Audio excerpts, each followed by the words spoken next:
wanti ayyari nurra maruu ofi wanti ayyari nurra maruu ofi dingata fuudhe numbararuu ofi dingata fuudhe numbararuu ofi dingata fuudhe ani yunduuti dabili duhaiman dabili duhaiman Aniyoniyu pelutiyi aniyoniyu pelutiyi du'aima dabili gari dabeessana maseeti gari dabeessana maseeti gari dabeessana maseeti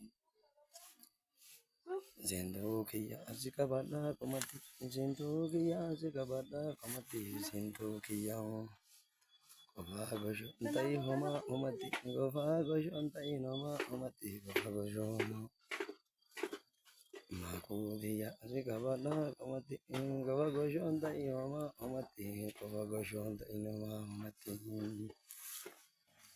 Zinduu kiyya atesi eebbisitti zinduu kiyya atesi eebbisitti zinduu kiyya asiida kee fe'anii leephisitti asiida kee fe'anii leephisitti leephisille dadhabdee visitti leephisille dadhabdee visitti dhibee isa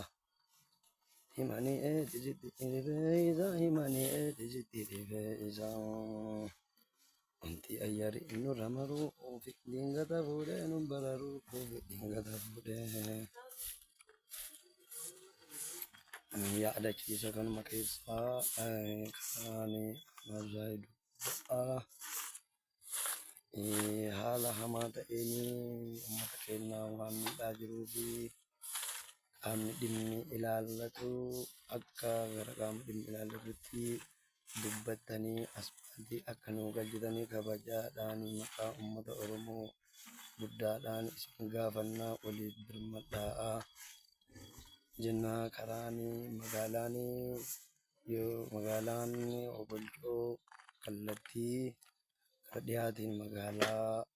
Maqiinii daangaa fagoo gara gubbaatti ammoo magaalaa godinaa Asallaan kan daangeffattuudha. Waan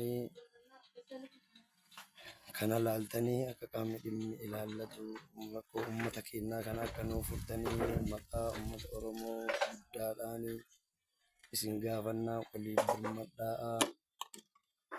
isiniin jennaa jajjabaadhaa uummanni Oromoo haaliin isin jaaladha sheer waliif godhaa.